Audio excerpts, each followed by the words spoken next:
Malalau mali e aho e ki mo lele e Tonga hono ko toa fia ki utaritani lele ki mo tolu ki o mo ngahi o ngongo me le tio kai uma a televisione Tonga ki he hoani i he wakaiko ia ki ngahi ulu ia ngongo.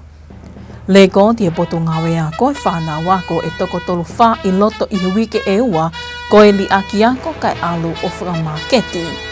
Amanaki a fio e tama to i he o wau tāna ki tuunga University e Pacific Tonga waa i tonga ni apongipongi. Pea toi whaka ata ke uta atu e uwhilo se mei tonga ni ki ao si te lelea. O kuto e peme ngahi tala noa keha na yangi, pea i tawakai ki ngahi o ngongo, mei he malae o e sipoti, kai maa e tuunga ko ia o i ea.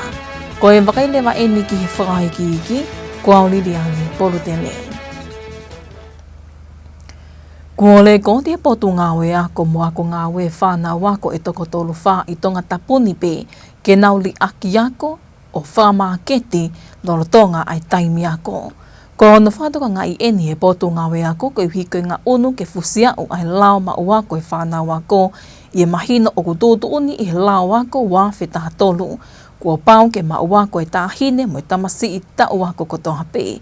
Ko e hoha e ni e potu ngawe ako, ko i hiko lahi e li aki ako, tau te whito, ko i li aki ako e ni kai o whakamaketi, o lego tipe e ni i loto i hui ke ewa. Ko e whakaiki ki o taranoa ko ia ki he houani mo senolita to i vai. Ko i tokanga makehe e potu ngawe ako, whikau aki, mo i wako e tau whanau.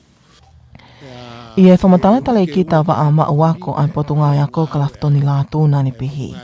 O i kai ki whapoto whai tūtu une ni i he ngahi mātua tai whānau, i he kai ki awe whānau ako ki he ako, kai tuku ke nau tokoni i he whakamaketi i he taimi lolotonga ai ako.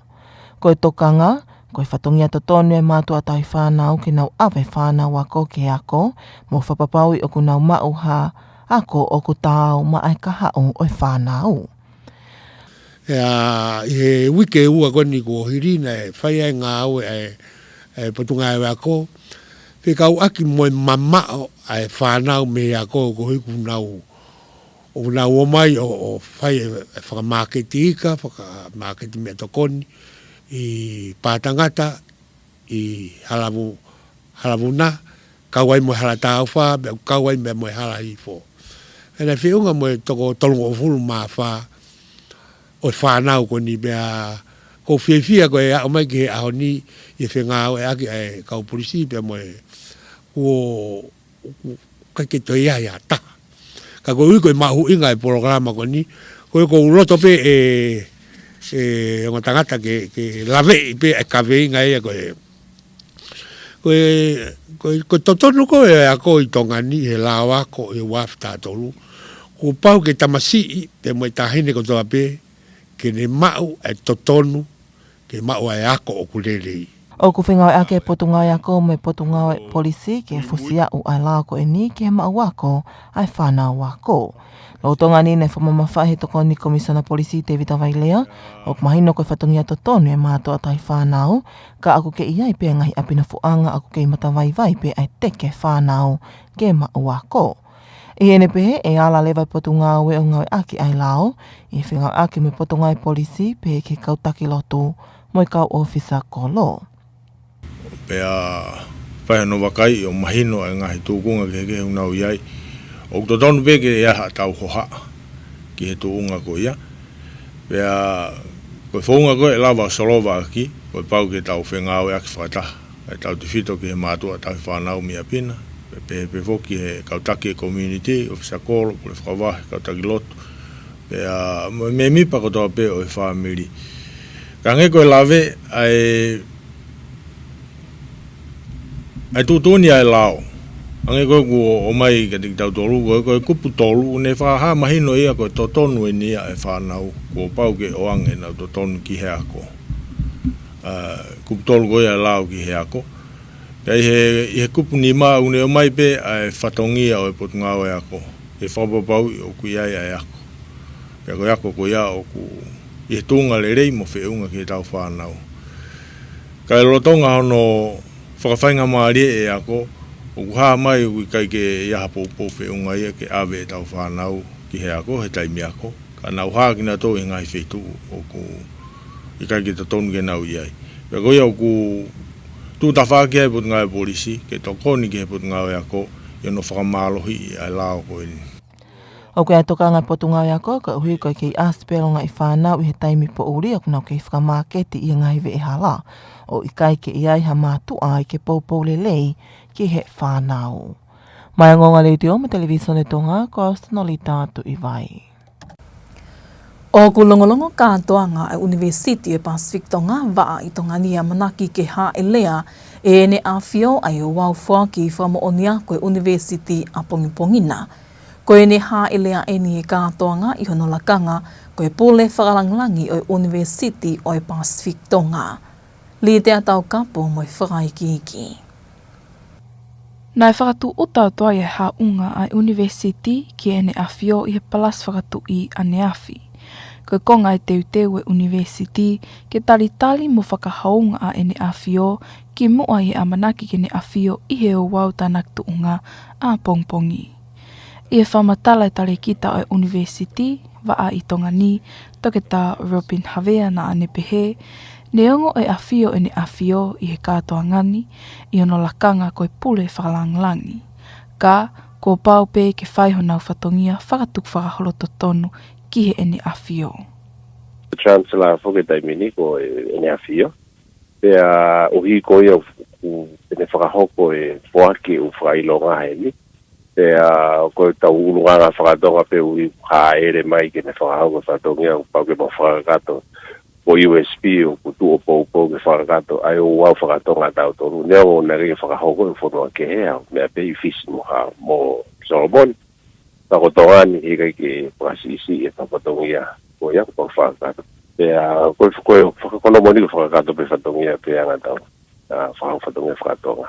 Wahonga ia pe ai i haerea katoanga. Ui neo kono whatongia o nagi he University ko e Chancellor. Ta ko paupe ko ne vilo mai ki tongani ko paupe ki mau whakahoko pe o mahinoi pe University. Ai ngahi lunganga mo i tātu whahoro ko ia pao ko e uhi ngai. Nai mea i he palas whakatu i e tāhine Princess Kalauni sinai takala o talitali e whakatu utai University magatu unga i he toki li waki mai e ha ele me tuapure anga i he fiafi ane awhi. Koe o wau whakatu utani ne take atuia e tokon pule ako o University toke tā manu matawai tupo Rusen. O kau giai me kau taki me he University, o kau giai e Associate Professor, se ula Johansson Fua, me kau ngau e kehepe e University. Aia ko mateuteu e kau whaiako me whanau wako e University ki e kātoanga a apongpongina. Ka, ko hono whakailonga i e lava, ko hono whakailonga i e lava mea ko whai e whanau wako ko na wikuna whengako i he tauni. Lolotonga e ni, na whakailonga i makehe e University e vahe ani ihi i e whanau wako ki e hala whanonga ne whai mai ai e nau whenga i e mala e oi ako. Mo whakaamu e hoko koe ako anga mo hatasi pinga lelei ma ai whanau wako o kunau wako pe ako i e University ni. Ma ai o ngongoa le tio me televisione Tonga, kauri tea tau kapo. O kuiei whakanganga ki toi whakaata ai o tātu o e kalasi ofi koe lo seki Australia hili hono tauwhi whakataimi e Australia o tātu ai lo se me i tongani i sune o e taoni koe palani ke kamata e o tātu ko ia o lo se iti sema senorita to i vai mo whakaiki.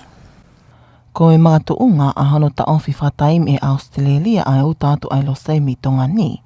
Mga tuunga mi he mao e whangaki i ponu i iki i he lo se.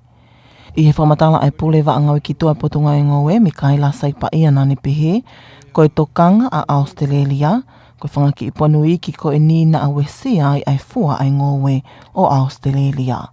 Kana e whapapau i mai mi Australia i he mahina ko osi, ko e whangaki i ponu ko e ni o i kai ke wesia ai fua o ngoe. I ene pehe ku toi whakata mai ai e whinga maali ki Tonga ni ke te u tātu ai lose, ka e to kamataia i ti sema. Nai whamala ala sai pa ia ke ngahi mātuunga kei whi mau pe e Australia ke Moimoi pau ke kaungoe a Tongani i hoko at ko eni e whakatāto ai uta lo se. O ku mahina ko yanga mahe ni ai uta lo se o ku awe kili pe ka whi mau mi Australia ke tele ai lo se pe toki uta tu. Whakatatau ke whi e maa kona Australia o ku maulo tonga ngāwe ke whakotu whau ai hala whanonga koni ke uta lo se koni. Ai ke Standard Operation Procedure ko SOP. Me whatatau pe ia ke angepe ko uta koni me renini nusila. Ai ko uta ko pau pe ke whakakato re sita koni e kaungowe ko mea ulaki ia kaungowe. Ko pau ke maule sita mai ki potunga ngowe wa koni extensioni. Ai ngai ti teila ko tope o uta lo se. Mai time na ke toai, time e utu ai, hoko atuai mo ngai mea whema moelahi eka mo mea kotoa pia. Pea me iai rewai te tau toksio rewai ke ngai back house, ko pau ke re sita mai. Ko utai heka ke wha utai a me, ko whema ke utai a pea me back house. Ko ngai back house ko ni ko whema bia ke maa, pea mwhawofa ngai be ko anga mai ni. Ai ko ngai ngai ko tope ke utai e whahoko e me ngai back house. Pea ko sivi koni whailo se misi, ko tui pe uton pe ke whamarala pe heni, ko sivi koi whailo se ke uta koi ni ki muri, neongo e o mai ke he back house, ka ua pau pe ke tau kamata pe ka ngoi mei uta. Lo tonga ni nei toi whamala ala sai pa ia ke whaunga ahono tauhi ai ngowe lo se, ke owa e toi ase whangaki i ponu ko e ni. Ia mahino me savea mo sivi i whaaurili ke potunga ngowe e tupu anga e ase whangaki i ponu, ko e hui ko tautou ngowe i pe ai lo se i he elia tatau i he tau hoko. Pea te mau fu siofi au pito mo tolkona re sita mai, ai ngahi ngowe anga koni na e tō pe lose pe ai tau ko osi, po i tau ati ki mua, pea te tō lose. E ko ui ko tui ka potunga ko ponu kon ko ne matauti ko ne ma ko he ufi lo se ko pala ko ne lo se ne ya ai ngai makatunga maloi apito ko makatunga he to hoko ko ngoi lo se i area tatau pe au fai ai whakapapau i ai neongo ko toki whau mato e SOP ia e toki whai ngāki ai ki he kau tō ko ni he hoko atu ka ko iko ngawe ko ni he whai mau kore ke kamata pe uta he foi tō lo se ko e tauni ani e harvest ko ni ti se ma pe hoko te tau fo ai whai mawhalahi ai ui ke whapapau ngai ngoe lo se ko ni nai tō pe he area tatau ko pau ke te wheka pe sivi pe ange ko e kore ko me Australia ko pau ke tere foi ufia e ona noa me fi consignment e tape ko container pau ke to'o fe pisit foi ufia e ona noa tere ke whapapau Oi toi whaata mai ko eni ai Australia ai utatu ai lose o ke palani me fotu tuu e toku utatu pe ai fofua uta lose mi tongani i ti sema ki Australia. Kai ulak whapapau i ngahi mātuunga whema o e Australia ke Moimoi pau ki ai a tongani. Mai ngonga le te o me televisione tonga ko au senoli tātu i vai. O ku whamana tua whamamanlahi i he ahoni ai aho whamamanlahi o e whiawea ki meili, pe koe ngāwe whaka meili ai au ko whakawhiawhia ai mo whakailonga i ai ngahi ngāwe maonga ai Tonga Post ki hono whehoko taki a tongani ki ngahi whanua i tua puleanga o whakawhau i e whiawea ki meili mo e whakamoimoi. Koe ka wei ngau whamanatua aki aho maho ingani, koe whiawea ki meili, pe koe ngāwe whakaposi ofisi ma aika kai o e whanua. I he whakaike eke ai ongo le te o mo televisione tonga mo i pulelahi o i Tonga Post loto mo ua to unga whasi, nane pehe o ku lahi pea ngahi pole o knau whihangahangai mo ia, i e nau whakahoko whatongia ka koe pole lahi taha, koe hake mai ai whakalakalaka i teknolosia. Nane pehe kua hoko i teknolosia ke holoa i a hono whiema o i nau ngahi se vesi whakameili, ko ia o ku wesi ai to unga e nau ngāwe. Koe pole lai taha te koe ngā aki ku sote teknolosia. Mo mea e sote ha tuku au mai koe nea e posito sisi e taimi koe ki mua na e whiagat meili e ki mua tauan ki ngai ta e ki mua na e tua taha e mahi na no mai tau ngai meili mo tau ngai wha moimoi na toko nau mea i ngau aki koe tinke meili ki o tu motu. Ka alpe soke whakalakalaka mo alpe e taimi Kua atau ngai pai pongani ko he tau se tu tak nakapuna tu tanga e aho. Pa manu sila, ta tau pe mo sisi o kulahi ai se ngawe ati koe ai ngawe ati koe ai alai ni pa koe waka o ku neuesi ai ta tu sito ke teknolosia ai se anak nei koe ke toi hane koe taimi koe mai tiki tohi koe taimi koe te toa pe telefoni video call mai koe to family tala mai te sekau i he taimi pe ko ia ai a ngai we sia pole lai tai ka te mau tolu ko holo lahi ai se aga maili e ku ngau aki ko ai messenger ngau ata teknologia ngai video call ko ke saka hoko ngai sekau ai ko pole lahi taha pe ka te mau tolu ko ngai ko teknologia Ne pehea e tu ngā whasi ne o ngoi pole koe ni kau ki ai pe wha amu ok nau kei wha hoko whatongia pe I he nau le leitaha ko hiko mau inga ai nau whatongia ko hono whakao ai ngahi whia mao I kakai ki hono whakao I nau ngahi whikau ke tapa kehe o mamani. Kai kehe ne whakailonga I pe he tonga post ai aho maho inga ni ake nau whakatala noa pe ki he kakai e whanua ki a ngahi whaunga e tokoni ke toi whakalakalaka ngia I nau ngāwe ai o whakahoko mo tu whaki ai ngahi meili whanua ne kai ke au taki ki hani ihi ne whakatau mo a ki ai. Koe aho whakamamanahi e whiawe aki mei line whakotu uia I e ta o taha hiwa ono hiwa e he kau taha ok nau tokanga kina e whiawe aki mei li whakamamanahi pe koe unioni whakamamanahi ki ngā ue whakameili ki whamanatua I he aho hiwa o ka topa o e ta o kotoa ai mau inga ano whiokota ke kakai I he tapa kotoa mamani o whakafou I he whiawe aki mei li pe whakamoimoi. O ko kawa tonga I he ngai whanua to o ki mua ki hono tau I ko ia oi whiririwa ki oi ea. Ko hiri e ni hono whotu o nea fuafua polokalama ngāwe ki hono langa hake ai ngahi ngāwe haki toa pe koe o I loa I lea Whakabritania. Ko e Capacity Building Initiative for Transparency. I he whengai aki me polokalama ngāwe whamamanahi ki he wharakalaka. Ko e polokalama ngāwe ta o wha eni aia e kau ki heni a hono sivi ma wakai ai wharakalaka o e whanua I ngahi tuku pā ki e ngāwe o I ea me ngahi ngāwe ki he pē. Lorotongai ni pe he me ofisi ki he whiririwa ki o ea ai poto ngāwe meirek ko e ngāwe haki toa o I kai ko e li pōti whamatala pē. Ka ku kau ki ai whewhalala aki pe ko e whalalaanga. Pole mo takilele I me ngahi ngāwe o kone tau I ai whiririwa ki o ea.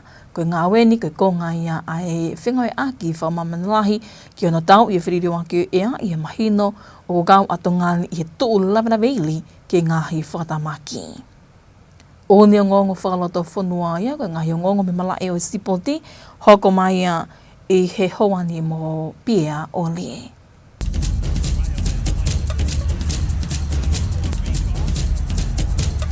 Maloma tau ki whilo ngaki koe whakaini ki mala e o sipoti. O kutai maari e kau taha spoti anterita antonga he ofisi ko whuanke e potunga au ngahi ngāwe whalot whanua I he pāke teu whai wā ke ngau aki he Tonga Athletics Association. Ko whamatala whia ni e seke itai se niare kau taha spoti anterita antonga ai whireti tui halamaka ki he ngonga e leti o mo televisione Tonga aniafi I no tāpua ki he Palestinian Sase Tonga tauatai na whiwhikau semis whanua. I he whamatana tui ha maka koe konga nei teu ki he whiahi Oceania, pia ko whuankia I he mia e loki he tawhaaki whatoke lau e grandstand, ke ngau e ake he spoti a terita. Loki koe ni. Ki loki ni koe ne whai kole ki he mia o nau whakata mai ki maunga o ki he Tonga Athletic Association, ki he teu koe ni Oceania. Pia koe mau whia pia mau tōluia pia. Ke whai e lotu whamalo me whakawhitai. Ko ia koe tokon mai e mia. Ko tokon lahe puto e mia he ngā ue koe ne kuwhai. Pea o ke wakai me pe koe lawa ne te whanau. Ana whai pe loto taha ke whai ngā maari e Palestini. Pakatok wha maari e mai ne Palestini se misfonua. Nei kai ha ofisi pau e kau taha spoti a terita. Ka koe tālunga mo tokoni ai mia ke whaake e loki koe ni ke hoko ia koe ofisi mo tokoni ke ngā ue ai kau taha spoti a terita a Tonga. O koe whakaha ofisi au e Tonga Athletic Association. Koe ofisi e ku mai motuani e ku hau kone o kau whakaunga tamai. O ku whai horope ngai api mo ngai whaitu. Kau mau whiwhia u lava mo ngai whakataha, lava mo hea ngai tukai mo nau e whanau, lava e executive whanau meeting. Pau i hewhia whinu whawhi mai ai tasa nok, au kena ne tina pena pe whawhi ki he mia. I kau Tongatapu no Tonga e wā ko spoti. Ko ki lot wha maalau mo whakawheta I pe ia. Ai honga ia, kuia koe lava ai tokon. Kung tokon ko ni koe maalau si e nau tuk mai whenga maari e ko ni. Mai no koe property pe ni ai mia. Pea nā mau kole pe lava. Haki whaitu ni ke maunga mai ki ai. Ke whai ai ngāo e teo ko ni. Mo si o atu ka whainga maari pe ke kahau. Mau lau kolo mo lau tāpua. Ka ko unga peo e ki e whiawhini. Kai ke nei whamalo I ai pehe Palestini ai whilau lau e whanau sipoti me kau whai ako. Pe mo ki nau tolu koe neu teu ki no whafonga I ai whonua ki e whiauhia Oceania. He aho wahivai mahina ni ki a uruaki o Novema. O ki kaito e tukuange he me tani koula tongani he mala e sino lele I be bodybuilding, Wesley V. Hato e taimi ke whoki ai ki a urunganga na e maseni ai kai teu ki he whiauhi he whakasinga o e tau. Ko tana noa meri e a vi ki a ngonga re te o mo television e Tonga, he konga ni whamalo sino he Jim Suni o mawhile o tokateu wai ki he whiau he kauta sino lelei ai Oceania. Nei whaha he whetu hopo me he whanga I he si o lere imatangi e ne teu ki he whiau he Oceania, mo si ake ngai urunganga na e maheni ai o hange koe maukawa mālohi. Ko tunga o kuia he tainimi ko o tonga teu ki whakamalo sino, ai ko he whiau he sino lelei. Ako e tunga ko kia ai teu ko I he tunga whawhimari he tainimi. Ako no moni e kai tuku ai whinga, e ki hoko tape whinga. Pea ko e tōtahani nei mōua pito e nikoa mālohi, wenga hi mea pehe. Ana hoko e maki programa pehe ni ke neanga o tohaki e tokanga mo awe taimi. Pea hoko ai peo awa taimi whasisi. Roto e alpe ka taimi e tōrere angi e iku poto e tāwhi. I he taimde tauna e whalotolahi e pē ma tāpure ta ua wha o e kolotau ko hure ki he hakotupo e whanua o toko ni lahi e polokalama koe ni ki he tō onga mo oi oktoe lele i ange. Saipa ko e whalotolahi ki hakotupo e whanua ai e tautupu.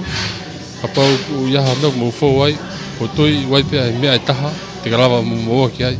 Pa tēnā lava peo toko ni ki he paraparema o ke whauai. Pa iku po toko ni. Ko e whiauhi sino lelea o Oceania e whahoko ia he mahina katu me he aho taha tōru ki aho taha wha ki Amerika haa moa pe a whoki mai e timi o teu ai pe ki he whiauhi iloa ko ia Mr. Tonga I aho nima o Tisema.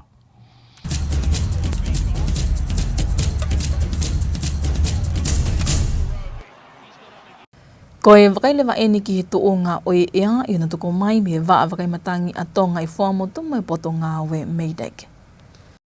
Malolo maria e hoi ki mo tonga katoa te taile mo toke whahoko te tau whamantara ea ko ia ki he whiawhini.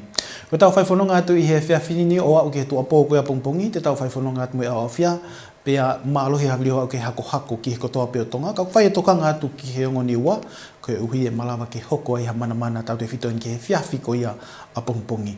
Ka pate mo mea mai misa te laite ko e ngahi eria ko ia haa pai Tongatapu mo e o lai peke alo maria ni o ngai whangi ao ko ngā unuhifo ko me whakatonga hake ko ngai ao marunga ngā unuhifo ki he ngoni ua me ngahi ao matolu ko ia ki he whakatoke lau.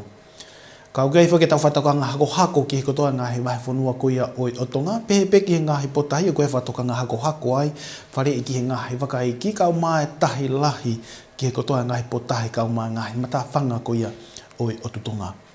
Koe aha ni ma koe ni ka hako mai ka matata pongpong whatonga I ange ko tau whaiwhanonga at koe ni ka alata maki uhau ka matake ngā unuifo ki e area whakatoke lau koe o Tonga ma wahi ai peia ki he whakahihifo he au koe ki he sāpate pea koe alo maarie koe ni tene ka apui ai peo Tonga tene o hake ai pea I ha alo maarie ka matatu he sāpate o wao ki he monite au koe ki he monite ko toa e o Tonga ho mea mai ki ai o kulahi peke alo maarie mo haviri wangi me hake kauma ai Tonga hake ki o tau eria. Tuke pe potahi ko ia tere ki Tonga mo te toke lau hake ai hawhiri ai.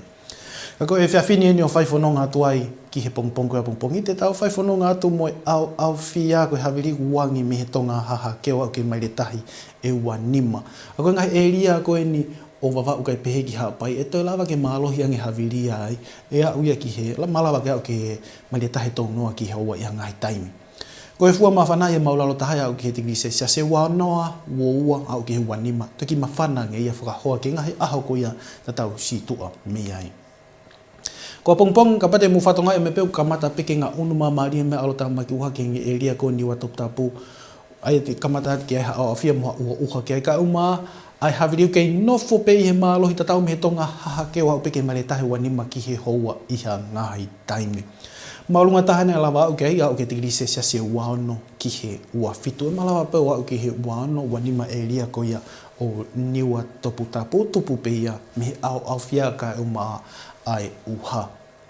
Fai whanonga atu he whiawhi ko ia pongpongi o au ke toa poe pia pongpongi mo whatonga i pepuka alo tāmai ko haunga unui ke e ria ko ia o iongo niwa. Ko ngahi e ria lan mata ko e malawa i ke hoko ai an mana kau mai lolo lahi he a o koe ke he pouri ko ia a pongpongi. Pe koe lere fai whanonga tuai o au ki he hengi tokona. Ki kai taungata pe he i he taha watu apo a pongpongi. Ka koe taimi koe tahi e tau maari pe koe taimi tahi lahi i he hiva ia o poni maha toka i he osiminte ua fulu maa nima koe ia me he tolu ngahe taha ene ngahi i taimi o toi maha toka ngea tahi i he tolu ua nima a hengi. Taimi koe ia ae la ame mahina hopo la i he osimu fulu maa whaa koe me ono pongpongi to tō ia i he ono whaa taha. Toi mo mahina ia pongpongi i he osimite fitu koe me he wālua toko hopo ia ki he pouria pongpongi osimite whaa koe ia me he hongo fulu. Koe tau ahi nima koe ka hoko mai ki Nuku'alofa ka mata atu he tōna ki whatonga ia koe tōna ki e lahi pike au fia pe koe aho malu ia. Ka mata atu he sapate o au ke tūsi te alo maarie pe ka e whainga maarie pe i hawhanki uha tu moto. Pule lulu alo maarie au pito hangai fofonga mai la a. Koe fua maa whana e au ki he mawhana tahana lawa o ki ai, ko te kiri se siase ua wha o au ki he ua ono. Ko e taungata ngā pe ia ki he whiawhini ko whakamalo i he tau kau, ka mea. Ko e whamatala e aia ki e hoani ka tau toi wakaiangi pehe ki ngāhi ulo i o ngongo. Le ko ti e poto ngawe a ko e whana wako e toko tolu wha i loto i he wike e ua ko e li aki ako kai alu o whakamaketi. Amanaki a whio e tama to i he o wao tama ki Tuunga University e Pacific Tonga waa i tonga ni a Pongpongi. Pea toi whaka ata ke uta atu e uwhilo se mei tonga ni ki ao si te lelea. Mo e kakato ai pia o i ngā hiongo me ledio kai uma a televisone tonga ki e hoani mo whaka amo. Nau taki kotoa atu pia ki loto whale kotoa. Kai malo e tau kei whi au mai ka mo mea.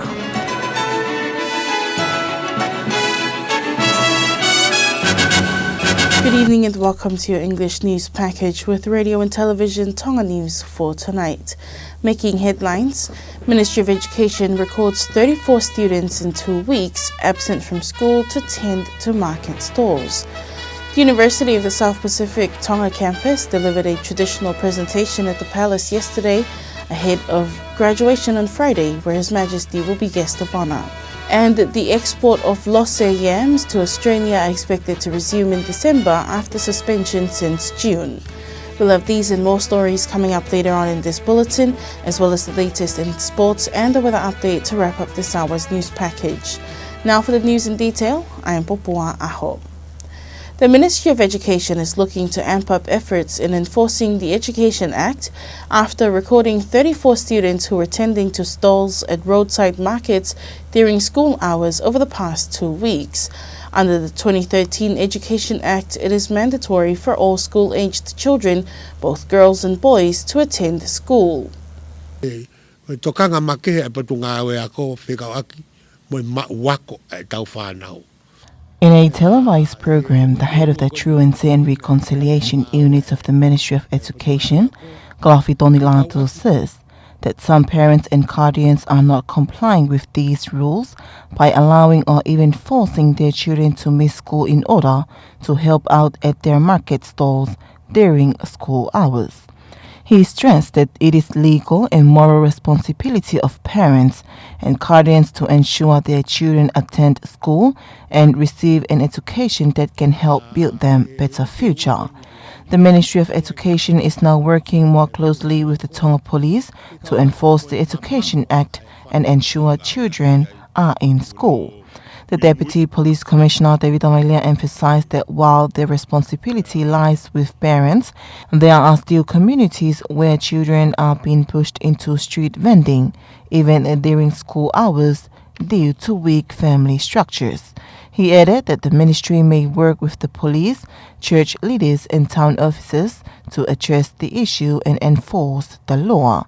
There is also concern about the welfare of these children who can be seen selling in public areas at night, often without any adult supervision or proper support.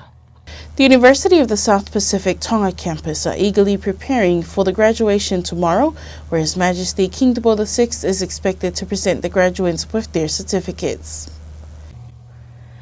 Speaking to Radio Tonga News, the director of USB Tonga campus, Dr. Robin Havea, said that as a part of the preparation for the graduation ceremony, the university delivered a special cultural presentation for His Majesty at the Royal Palace yesterday afternoon, which was accepted by Her Royal Highness, the Crown Princess Sinai Takala. While His Majesty will attend the graduation in his official role as Chancellor of the University of the South Pacific, the Tonga campus was proud to have fulfilled its cultural duty with grace and honor. The cultural presentation was led by key university figures including Dr. Manumatavai Rusen, Dr. Seula Johansson Fua, Dr. Robin Havea and others including students of USB. Meanwhile, the university also recognized a number of students selected to share their success stories from their journey at USB, in hopes of inspiring fellow students across all USB campuses. Reporting for Radio and Television Tonga News, I'm Lydia Taukapo. Australia has granted permission for the resumption of yam exports from Tonga following a temporary suspension in June this year due to the detection of nematodes in the yams. The decision comes after Australian authorities had paused shipments to prevent the spread of these small pests that were found in the produce. Exports are planned to begin again in December. The head of the extension unit of the Ministry of Agriculture, Mikaela Saipaia, says the suspension was put in place after small nematodes were found in the yams, raising concerns from Australian authorities about the potential impact on their agriculture. However, after further inspection, Australia confirmed that the nematodes did not pose a risk to their agricultural produce, allowing Tonga to resume exports. Saipaia emphasized that while exports are now permitted, Australia still requires Tonga to follow strict biosecurity measures. He added that the nematodes were likely caused by repeatedly planting yams in the same area over several years, a practice the Ministry of Agriculture is now addressing. The first shipment of yam is expected to go out in December once all of Australia's requirements are fully met. As Tonga joins the rest of the world in commemorating World Post Day, Tonga Post continues to persevere despite the declining demand for its services due to the rapid advancement of technology. This year's theme, Post for People, Local Service, Global Reach, highlights the enduring importance of postal services in connecting communities and supporting development both locally and worldwide. In an interview with Radio and Television Tonga News, the CEO of Tonga Post, Moimoi Ngafasi, acknowledged that while the organization faces numerous challenges, their biggest challenge is the growing influence of technology and social media. She noted that traditional mail such as letters and postcards are now rarely used due to the widespread use of platforms like Facebook and Messenger, where instant communication through calls or texts has become the norm. Tu'ungafasi also pointed out that increased competition from international courier services such as FedEx, as well as partnerships between overseas airlines like Fiji Airways and Air New Zealand, have further impacted the demand for Tonga Post services. Despite these setbacks, Tu'ungafasi affirmed that Tonga Post remains committed to delivering its services with dedication, emphasizing the vital role it plays in authentically connecting Tonga to the world. To celebrate the occasion, Tonga Post organized talk shows and engaged with the public to gather feedback on how to enhance its services in ways that better meet the needs of the Tongan people. World Post Day was established in 1969 by the Universal Postal Union to celebrate the importance of postal services and their vital role in connecting people across the globe. Speaking for Radio and Television Tonga News, I'm Agnes Wambua. And Tonga has launched a major climate initiative, stepping up its role in climate accountability. Yesterday, the government officially launched the Capacity Building Initiative for Transparency, or CBIT, in partnership with the Global Green Growth Institute, United Nations Environment Programme, and the Global Environment Facility. The 4-year project is designed to strengthen Tonga's national systems for tackling climate change. Key areas include greenhouse gas inventory management, tracking progress on the nation's climate commitments, and improving reporting under the Paris Agreement. The CBIT project marks a major step forward for Tonga's climate accountability, building local capacity and showing the world that even small nations can lead in climate change. That was the latest from the local scene. Up next, we'll join Pia Olia for the latest in sports.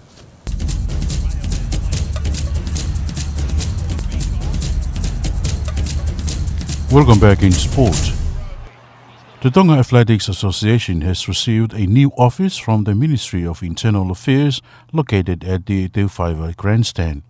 Secretary General Alfredi Tuihalamaka told Radio Tonga Sports News that the office was officially placed yesterday by Reverend Semis Fonua, who is also the president of the association and the Free Church of Tonga. Tuihalamaka says the new space will help the association prepare for the upcoming Oceania Masters Cup, which will be hosted at Teuwhaiwa Park on October 29th. He added that in the past, meetings were often held in members' homes or at the presidential residence in Nuku'alofa, but this is the first time the association has had a proper office. The president also thanked the Ministry of Internal Affairs, Dasanok, and local school principals for their continued support towards athletics in Tonga. Tonga's bodybuilding gold medalist from the INBA tournament in August, Wesley V, is wasting no time as he prepares for the upcoming Oceania Bodybuilding Championship next month. Radio and Television Tonga Sports News caught up with the 24-year-old at Sonia Mafleo Gym in Kolomotua, where he continues his intense training. Wesley says joining the Tonga bodybuilding program has helped him stay disciplined, especially cutting down on alcohol and staying focused on his goals. The Nuku'alofa native says his training follows the program set by the Tonga Bodybuilding Association as he aims for another win at the Oceania Championship and the Mr. Tonga event in December. He encourages others to join the program, saying it has helped change his lifestyle for the better. The Oceania Bodybuilding Tournament will be held in American Samoa from November 13th to 14th, followed by Mr. Tonga on December the 5th.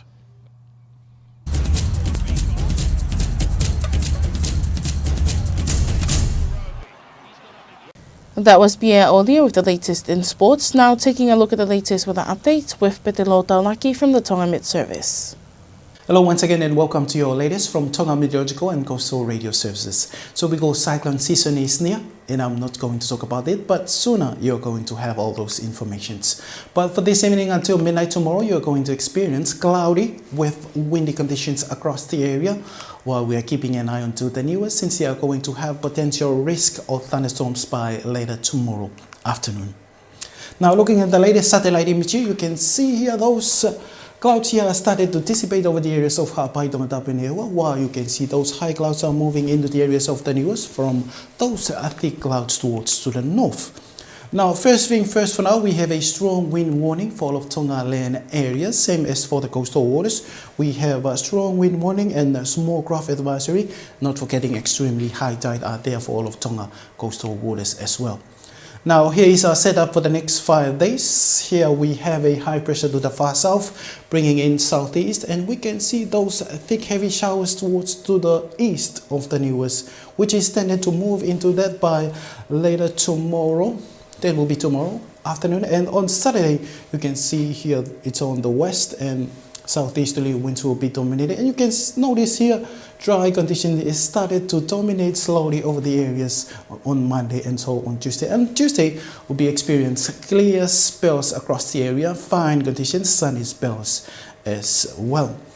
But for this evening until midnight tomorrow, you're going to experience cloudy conditions for most of us. Later in the night, more clouds will be moving into the areas of Tongatapu and Ewa. In fact, the winds will be having strong at times, 25 knots at times. But over the central of Tonga, it could be more than that, maybe reaching up to 30 knots at times. Our minimum temperatures will be around 20, 22, perhaps 25 over the newest, basically a bit warmer compared to the past few days. And for tomorrow's weather conditions, you may experience cloudy conditions for tomorrow. However, you may see here those popping up heavy showers started to move on to the areas of the newest by later tomorrow.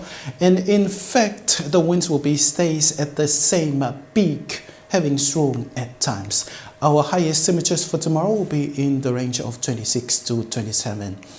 And for tomorrow afternoon until tomorrow midnight, you may see here those areas here having popping up green colors here that associated with mist and heat showers and also potential risk of thunderstorms across to the northern parts. The tide predictions, we have our high tide for this evening or by tonight. The extremely high tide will be at 9 p.m. and we are having our low tide, one of the lowest tide for this month at 3:25 a.m. Sun and moon will be having our sunrise for tomorrow morning at 6:14. Sunset will be 6:41. Moonset will be 8:07 tomorrow morning. And the moonrise will be 10:04 tomorrow night. Now the 5 days outlook for Nuku'alofa. On Saturday we'll be having cloudy conditions with some few showers. Then on Sunday, Monday and Tuesday we'll be having fine conditions, but they will be having some few showers as well. Wednesday we'll be having sunny spells by then. Our maximum temperatures will be in the range of 24 up to 26. That's quite all for this evening. Hope to see you again. Good evening. Thank you to Betelo and the team from the Tonga Met Service for that latest weather update, wrapping up this hour's news package. But before we part, here's a final look at tonight's top stories. The Ministry of Education records 34 students in 2 weeks absent from school to tend to market stalls.